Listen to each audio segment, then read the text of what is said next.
right, it's 1 o'clock, so we're going to kick this off. Welcome, everyone. This is the 24th Veteran ETA Roundtable.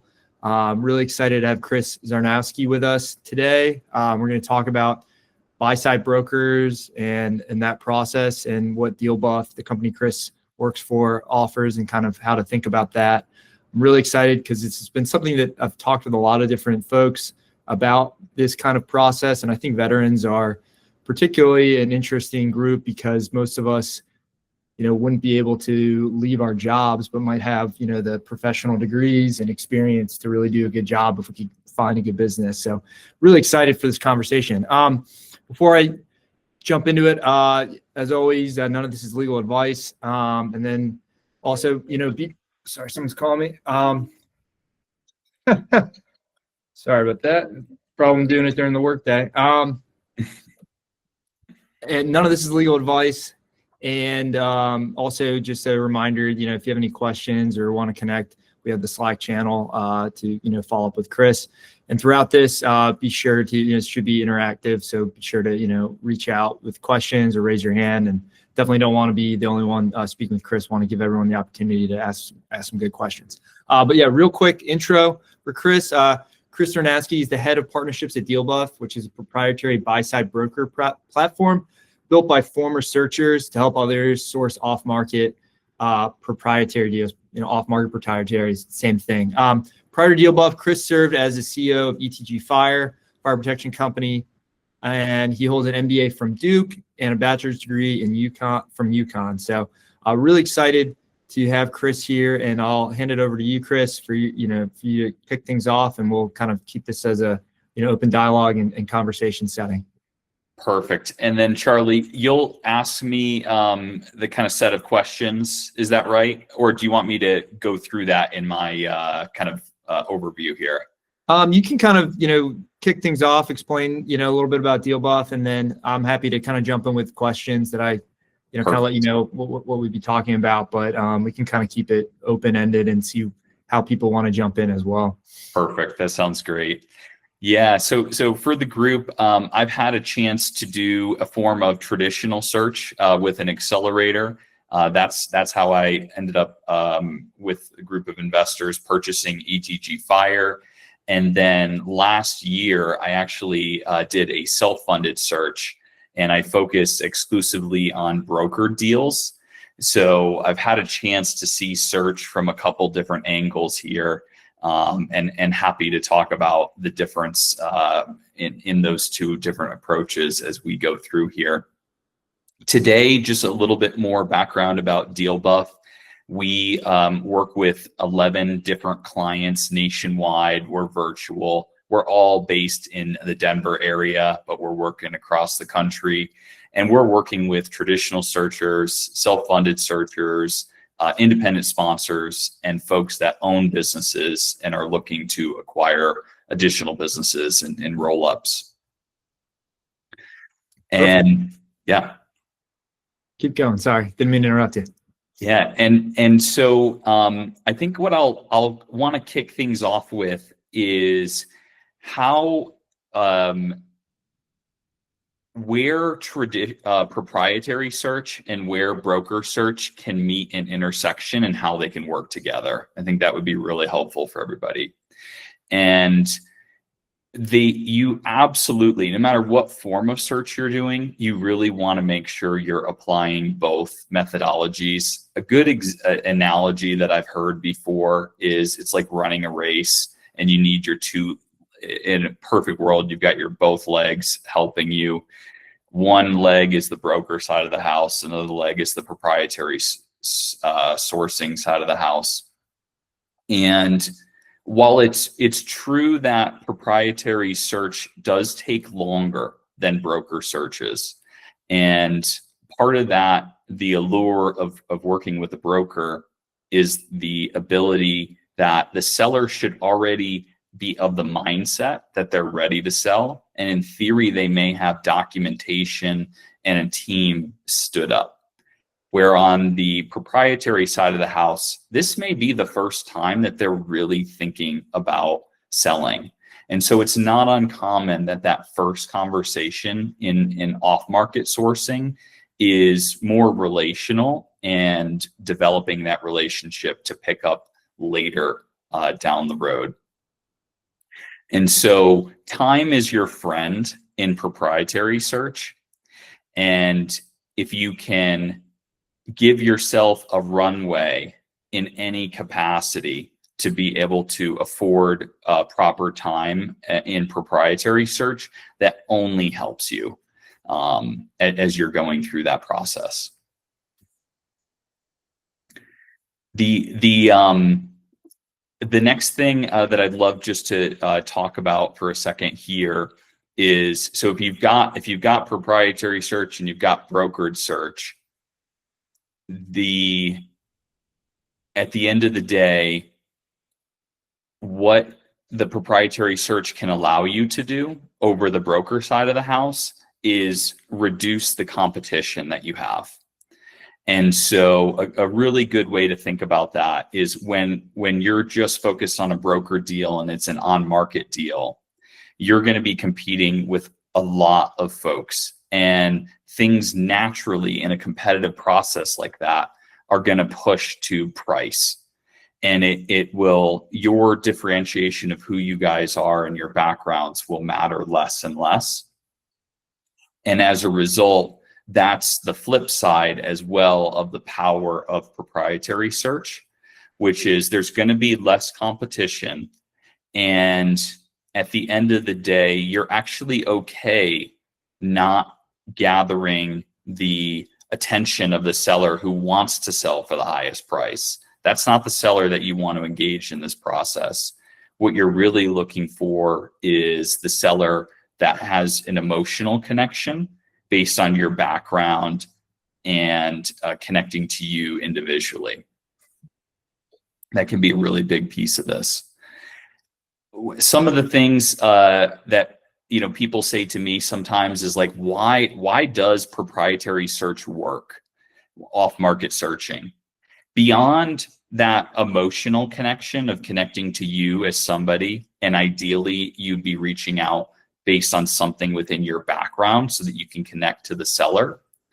But the other piece here is there's a real financial motivation to push to proprietary search. In this small business world, the average broker commission is about 10% for that the seller is paying. And so what that translates to is if they end up buying something off market with you, they are not necessarily utilizing a broker. And so there's actually a real economic incentive as well, why this proprietary search methodology works and encourages sellers to have these conversations, even though they take longer and they're a little bit more work. So that's something just to kind of keep in mind. The other thing I'd like to touch on briefly is if any of you are doing a geographically focused search, proprietary search can really aid you beyond what you get as a benefit on the broker side of the house. And it's just the natural human evolution of looking to connect with you and wanting to sell to somebody who can relate. And so if you can highlight that as part of your proprietary search, that can absolutely be a big piece of the process in terms of being able to connect and have them feel like you're local and that they know you. Where I'll just kind of give a quick overview of like, where does DealBuff come into this? And then I'll pause for a second.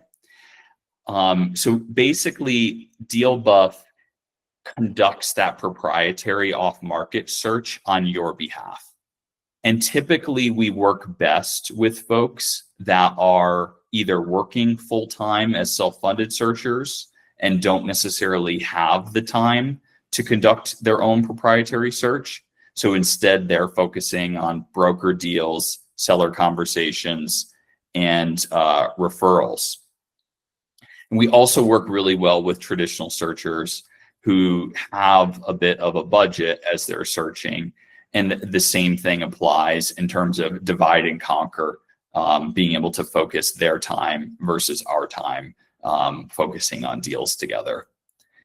Let me pause there real quick, Charlie, in terms of I'm happy to kind of keep going through what I think are good topics, or if you want to change how I'm kind of approaching this. No, this has been great. If anyone has some questions, feel free to ask them now. If not, Chris, yeah, keep going kind of through, some of the topics that we discussed, and then I can jump in with some of the questions that I'm thinking of as well, but hopefully it's not just me. Perfect. Thanks. So in terms of, how did DealBuff start and how did it come to be? Christy, who is the founder of this business, it does have a decade of marketing and outreach background. And both her and myself have both searched and operated. And so when my self-funded deal fell apart at the end earlier this year, I ended up meeting Christy and joining to work with her. And I'm primarily the one who is having the client conversations in terms of with the clients that we're working with. And so one of the things I think is cool about DealBuff is we're not just a marketing company. We've gone through search, we've been through the process of buying and operating, and so we can bring a little bit of perspective when it comes to that process. In terms of the personalized story, I want to just touch on that just a little bit further and go deeper on that. One of the things that used to work in search, there's a terminology they say called like spray and pray, where you would just send out tons of emails, have a generic message that you developed one time, and you would just push that out in terms of like a volume process. That no longer works as well today due to how advanced spam filters are getting today. And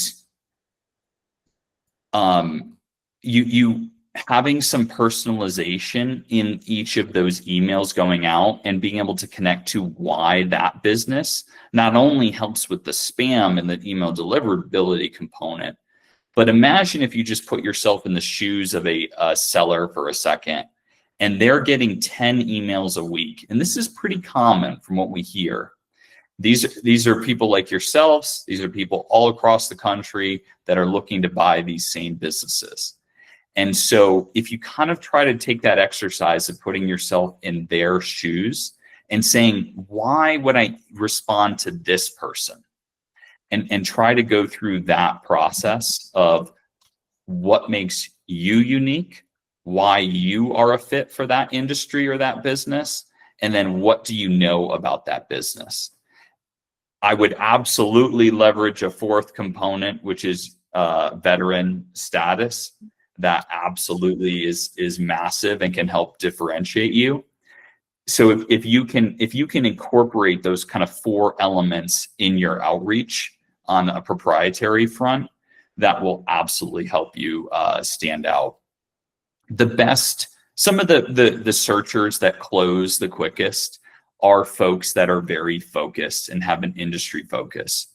And that can change over time. You don't need to feel married to the idea the entire time, but it's really good to have 2 to 3 industries that you are focused on. Not only is that going to help you when you have your conversations and your direction on a proprietary search, but that would also really help you from a broker standpoint as well. If you can be specific in what you're looking for, people can give you better actionable advice as a result. Something that many people may be wondering is, what do the economics look like in working with a buy-side broker or a firm like DealBuff? Many of the firms like us charge a success fee, and that ultimately aligns our interest to you in terms of getting you into a business. DealBuff does, and many of our competitors charge a monthly retainer that nets against your success fees. And that's usually a relatively small fee, depends on the firm, but that's covering software subscriptions and basic salary of the team that's conducting the search on your behalf. Chris, real quick, and when you say nets against your fees, meaning, so I pay X amount of dollars, and when there is a success, that money gets put into that pool, correct? Or how does that work? Yeah, good question. So number one, you can roll these success fees into a deal close. That's number one. Number two, when that number is calculated at the time of close, any of those payments that you've made each month will be subtracted from the total success fee that's calculated, and that's what you will ultimately owe. Yeah. Yeah, I would add, just in my limited, maybe not limited, but seeing a lot of, that's not always the case with every one of these. Anyways, from a market perspective, just for everyone's situational awareness. Perfect. In terms of some resources to kind of think about, we do have a newsletter on our website where we post some industry statistics. We'll post tips on proprietary search. So it encourages you to potentially sign up for that newsletter if that's of interest to you. The other thing about search that I think is so cool, this is one industry that still has a pay it forward culture. I can't say that that's going to last forever, but it still does. And so I would encourage you, if you guys ultimately have a question about your search, and the no pressure if you are like seriously considering a buy-side broker or somebody like DealBuff, feel free to reach out to me on LinkedIn. I'd be happy to just talk through your search and give you just kind of independent advice on my perspective on where you're focused and how your approach. I've got absolutely happy to do that, and that makes it fun and interesting for me. And then what I'd like to just throw out here before we go to any questions is just give you guys a better idea of what does working with somebody like DealBuff actually look like. So I'll just paint a picture of what that looks like. It all starts with email deliverability and domains. So it starts by creating some additional emails and domains on your behalf so that there's no risk of burning out your primary domain that you are emailing with. Second is your story. So spending time getting to know your unique story. I've talked about some of those elements. Anything in your background, your veteran status. It's going to be where you're located geographically. It's also going to be things like, do any of your family members have a history in business ownership? All those elements should be part of your story that you are laying out to these business sellers. Christy's got a decade, like I said, in that marketing background, so she's part of that, helping craft that message. We're working with you to develop what that email copy looks like. So we take that on for you, and we're working collaboratively with you. Then we do, depending on exactly how we work together, we're doing video calls like this, where we're talking about what's working in your search, what's not working, what industries you're focused on right now, any geographical elements that are part of it. From there, we then each week are finding companies based on that criteria. We're looking for the owner's contact information. We are using databases available, but though there is no perfect email database that exists with all owner contact information. So a part of this is working with our team members to find the gap in terms of the emails that are not necessarily available. And that would be really important if you're conducting a geographically focused search, because it's more important that you want to be hitting all of the contacts that you're reaching out to. And versus in a nationwide approach, maybe you're okay not necessarily hitting every single contact. So within our approach, we comfortably are hitting about 90% of the contacts within a industry, which we feel really good about. From there, once you've got that, it's loading into an email sequencing tool. And that tool is doing the automated outreach to the owners. We're using a marketing agency level database, which is really good at avoiding spam and that email deliverability component.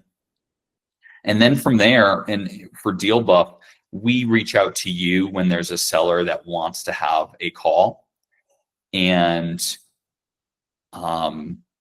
so as a result, you don't need to sit there monitoring another inbox, and you don't need to sift through the people who are not interested whatsoever. We're reaching out on the proactive side. The one last thing I just want to throw out before I pause here is we also have on our website a DIY guide where if you're a self-funded searcher, you're not working, you're fully focused on search, you're willing to put in the work and do this entire process yourself, we do have a DIY guide where we spell out the exact playbook of how you can approach this proprietary search. So that is one last kind of resource and option for you as well. Terrific. We do have a question in the group, and maybe I'll kind of connect with that a little bit on it as well. But the question is, how was your Accelerate experience, and would you do it again, and why? Yeah, so I think that's a great question. The way that I would think about accelerators is I would kind of put it in the bucket of traditional search and self-funded search. And so I would encourage you to think about, what do you ultimately want in terms of your business buying experience? And what I'm ultimately getting at are, do you ultimately want complete control and flexibility, if you will?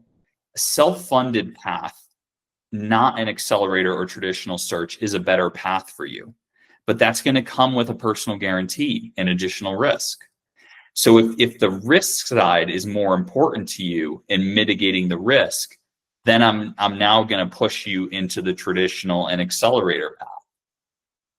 The one thing to think about with accelerators is there are multiple of them across the United States, and they all are a little bit different. So some are going to basically be the sole decision maker, if you will. They're controlling the capital. And so that can be positive and negative. On the positive side, that means that you've only got one person, if you will, to convince for your deal that you want to do it. But on the flip side, if they don't want to do the deal, then because there's only one party controlling the capital, they are not going to, you're not going to buy that business. There are other accelerators that are the exact opposite of what I just said, where they're providing more of the infrastructure, and then you still have the individual investors, more like traditional search. So in terms of trying to answer the question about, like, would I do it again? I would ultimately just boil down to that framework of, what do you ultimately want in terms of, let's call it flexibility, freedom versus risk. And that's what would determine my answer about which path that I would do. Great. Got a question from Nolan. Go ahead, man. Yeah. Hey, Charlie, thanks for putting this on. This is awesome per usual. And Chris, thanks for being here. Had a question. So I'm interested in launching a self-funded search. I'm also know that I want to build some sort of a team around me to help me with this. And within kind of buy-side help, I'm trying to discern between buy-side advisory and buy-side brokerage. So it sounds like you guys are narrowed in on marketing and deal flow, and then correct me if I'm wrong, but an advisor would help with that actual deal team deal reviews, maybe making intros to capital partners or banks. I'm just trying to discern like what's best for me, and then but just also kind of the difference between the two and how that would where you guys kind of fit in that team. I really appreciate that question, Nolan, because that's a really, really great differentiation. Typically, you're exactly right. A buy-side advisor is going to walk with you the entire step of the way through the process, all the way through to close. They are usually going to charge a higher fee structure for that service. One of the things I would throw out to you with Deal Buff, and just to clarify for the whole team here, is because we have experience going through search, we are firmly aware of different service providers, and we've gone through it before. So what I'm trying to get at is we do offer like 1 to 2 hours a month of, call it light advisory service, but primarily we are focused on the deal flow. But we do have that kind of limited capacity. And I'd love just to give you just one example, just to drive this home. There's a self-funded searcher we're working with in Arizona. He found a broker deal that he absolutely loved. And I ended up working with him to review his LOI and help give him advice as he was negotiating with the broker. So it has nothing to do with Deal Buff in terms of, the off-market deal flow. And by the way, if he successfully sees that through all the way it works is he wouldn't owe us a success fee, because the success fee is just generated based on purchasing something that we ultimately introduced to you. The only thing that he would owe in that instance is just those monthly retainer payments. So we do offer it on a light side, but I want to be just fair and transparent that it is on that base level advisory service, because we're, like you said, that's where we're focused in the market. So thanks for the question. Cool. Yeah, thank you. Chris, I was wondering if you could maybe speak to at what point should someone consider going this path. I think a lot of people, especially like veterans who are, I can figure it out, I can do it all. Like, could you maybe put some numbers on, what you think is a reasonable outreach? Because and I've talked to people that'll be searching for 4 years, right? Because they're trying to do part-time, and then maybe kind of just where that differentiator happens and how to think about if it makes sense for you, if you want to actually do this. Yeah. So just to try to break that down a little bit, the first thing I'd like to throw out to you guys to think about is, at the end of the day, while you don't want to do that old school pray and spray approach that I talked about, this is a bit of a volume game and a timing game. And so essentially, the more shots you take on goal, it's classic sales funnel to think about here.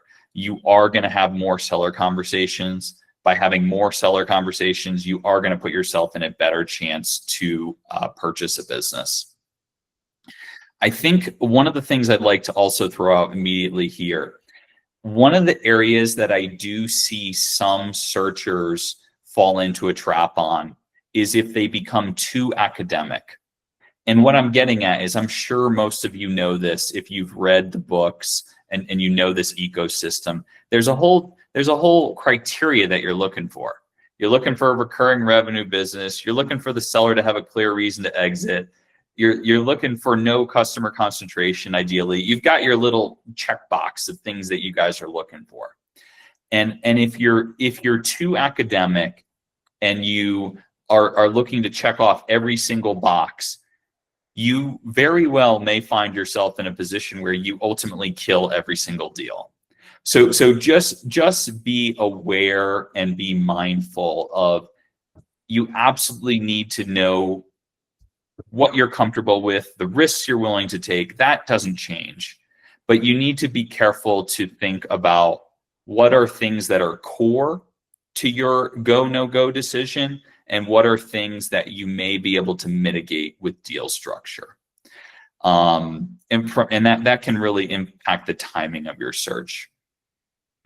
In terms of timing, I believe from a self-funded searcher perspective, a good expectation going in mentally is if this is going to take about 1 year, potentially to a year and a half. I think that's a really good just mental expectation to have. If it happens faster, that's awesome. But I also just want to be really careful to set good expectations with you that things will come up. You will have deals that will fall apart, and so it is pretty common that you'll find yourself into that front. I'd like to just give one other piece of advice to everybody, which is you may find yourself in a situation where you are really close on a broker deal. Let's just say you've had a conversation with the seller, and the broker comes back to you and says, you are not the highest price offer. There's now another person in the room and they're willing to pay $100,000 more than you. But you know the math of what you can afford to pay for this business. You know what the banks can do for you from a lending perspective. And so what I'm trying to get at is one of the other things that I see people, quote unquote, not follow through on, and this impacts their time to search, is even if you are not the highest price offer, but you've had the conversation with the seller, you like that conversation and you think there's some chemistry there, submit your offer anyways, because you would be surprised what can happen is that highest price offer can, quote unquote, blow up at some point in the process. And then they may come right back to you because you've already submitted their offer. They know what you're thinking and they may look to work with you. So that's just one other piece of advice in terms of the timeline to search that I'd like to give to you guys is still submit an offer if you feel passionate about it and you've had a chance to build a relationship with the seller and have a conversation with them.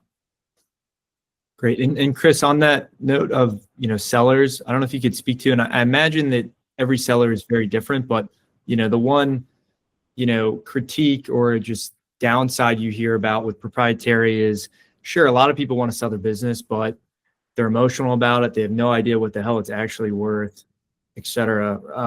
And their books are a mess, all these things that maybe a broker deal, you had to deal with a broker and some of their fees that might not be worth it. But at least those people are at least should be buttoned up to some extent. So I don't know if you could speak to what that, from that first engagement, what that looks like, and then what kind of the expectation should be for that roller coaster, and if there is some trends, generally speaking, that you see there. Yeah. I would say, while some of those generalities that you do hear are true about proprietary search, you guys will sharpen your tool, if you will, in terms of having those conversations with sellers. And once you're doing that on the proprietary side a couple of times, you guys are going to get sharper and sharper at being able to kind of quickly determine if this person has potential to work together. And what I'm getting in that front is you guys are going to have a natural conversation about, are you thinking about selling within the next year here? And then you're going to be able to put them into different buckets depending on what that answer is. Number two is you guys are going to need to request some basic financials. And one of the things that you want to pay attention to is how much time does it take to get those financials? And is it like pulling teeth? And what I'm trying to get at, and this is once again, this is not me, I've heard this recently, how a seller acts during, call it due diligence and negotiation, is going to be an amplification of how they're going to act when it comes to negotiating the legal agreements and once you buy the business. So that's just a point of pay attention to what it's like to work with the seller. And if it feels natural, it feels timelines are fairly reasonable working together, those are all positive signs. If you are just having, it's been a month and you can't even get basic financials, I would just lean towards kind of cutting bait, put them in a follow-up campaign, continue to touch base because things could change on their front, but focus your time on the deals that are more real and have better chance. And it's just like a classic bell curve. You're gonna see both sides of that. You're gonna see the people that are actually pretty professional and buttoned up and ready to go, and you're gonna see the other side, which is they're just thinking about it. They need tons of time, and they don't even have an accountant. So you're just gonna see both sides, and you just got to work through the sales process. Would you say that there's, so that first meeting is just kind of getting to know each other? What does it follow? Good question. Financials. Maybe at what point do you get to the LOI stage? With brokers, it's a little more clean cut. I don't know if you could speak to that. We got the question from Eric. Absolutely. So I think probably the most important thing to accomplish in that first meeting is basically just a general immediate questions you may have about the business that they're in, and it's getting to know them. Like Charlie just said, it's about the relationship. I would, in that very first meeting, make sure you ask them what their revenue is. And one of the ways you can do that is, I just want to confirm this is a good fit for both of our sides. Are you in? And you just give a range based on if you're a traditional searcher or self-funded searcher listening to this. And what I'm trying to get at there is, I just want you guys to qualify quickly, get to know quickly, essentially. Because if they're way too small or not a good fit for you, you don't want to spend a ton of time having conversations, getting financials and that kind of thing. I would caution you, it's totally fair to talk about revenue, right? People are okay talking about revenue at a high level, but I wouldn't ask about profit. That's a different story. If you've had a good conversation, you feel like they're in the right size range, that's where then I would just ask that you guys sign a mutual NDA together. You do have the ability to also do that before you jump on the call, send a mutual NDA. And the benefit of doing it that way is that they may feel more comfortable sharing more with you during that first call. But essentially, imagine we get through that process. They're the right size. You now have an NDA in place. That would be the right moment for you to then request just basic financials, P&L and a balance sheet. And then you can do that second qualification of, hey, this looks good, or wait a second, they're way down this year over last year. Now I've got to at least understand why. Maybe I can negotiate that with deal structure. But that's, I would kind of look at those financial statements, and then you can kind of continue to focus on that relationship with the seller and get to know them.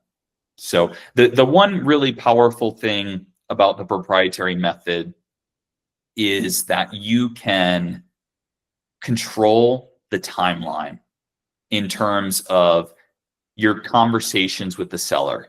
When you work with a broker, the broker, if you will, is shielding the seller. They're protecting the seller in their time. But you have the ability to do a weekly call, form a relationship, get to know each other, and that can be super powerful in this process. What, Eric, you go ahead. Sorry, Eric's got his hand raised. Yep. Hey, Chris, thanks for giving us talk. This was really helpful, very informative. My question is related to, I guess, effectiveness and response rates that you guys are seeing, and I'm going to guess that's different based on type of search and geography and all these other factors. Can you give us just kind of some, and I understand it's going to be different for everybody, just kind of some ballpark numbers, like, hey, a traditional searcher might, with 3 industries nationwide might expect this, self-funded searcher, just some kind of numbers like that. Yeah, absolutely. Great question. So it's, if we just zoom out for a quick second, it's not uncommon if you look across the entire country, people that are doing it on their own, your average is probably in the 3 to 4% reply rate.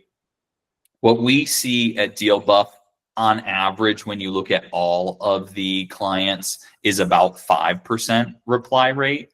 That does jump into 10% reply rate range when you are very focused on a geography and you're focused on an industry. And then from there, the last kind of metric to share is, of those replies, we typically see about 30% of those replies are sellers that are interested in having conversations. Okay, thank you. Appreciate it. Yeah. Charlie, I think you had a question or something you want to say? I was just curious, Chris, and thanks, Eric, for that question. That was great. At what point do you, in that process, you're talking about, going along that path, getting more financial disclosures, NDAs, at what point in the proprietary would you expect someone to be able to actually put down an LOI and say, hey, here's the terms? Maybe Great question. Yeah. So in that sense, you've just to kind of recap, you've had the initial call, that they're within your range, you've got an NDA, you've got the basic financials. I would say at this point, you've at least had 2 conversations with the seller total, minimum.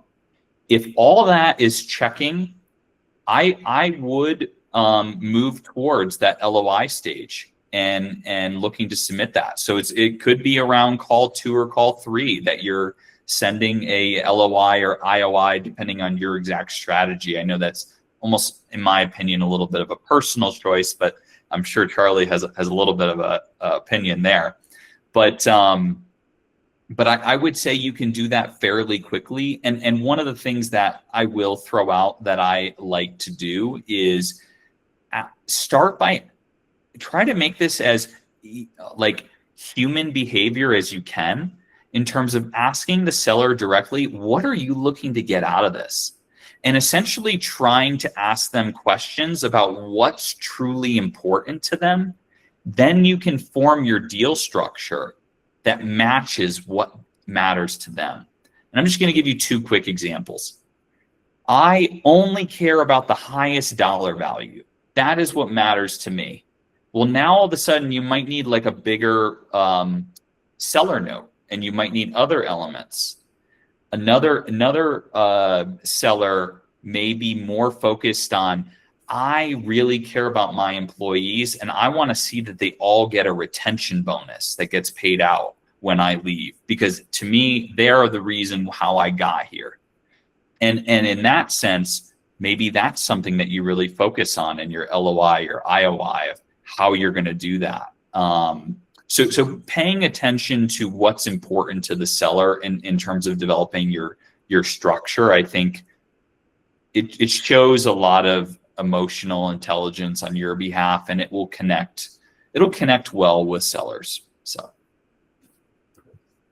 very helpful. We're right at about time. Unless anyone has a final question, maybe just hand it over to you, Chris, for any closing thoughts. And I'll be sure to share your LinkedIn and with everyone. And as you said, it sounds like you're a great resource and willing to talk with everyone in this group. So thank you so much for that. But floor is yours. Absolutely. Yeah, I would just echo what Charlie just mentioned, which is you guys are free to reach out to me. I would love to talk to you if you want to talk about proprietary versus broker search. But if you have any questions in regards to your search and how you're approaching things, wherever you are in your process, even if you've got a deal and you're looking at it, by the way, I'm not an investor, so I don't have skewed view of the deal. I'm just happy to offer a third party perspective for you guys in that pay it forward culture that I talked about. So I appreciate the time to talk to you guys. We've got our website, dealbuff.co is the website where you can sign up for the newsletter if that's of interest. And then LinkedIn is the best way to reach me. But thanks so much, Charlie, for the invite today.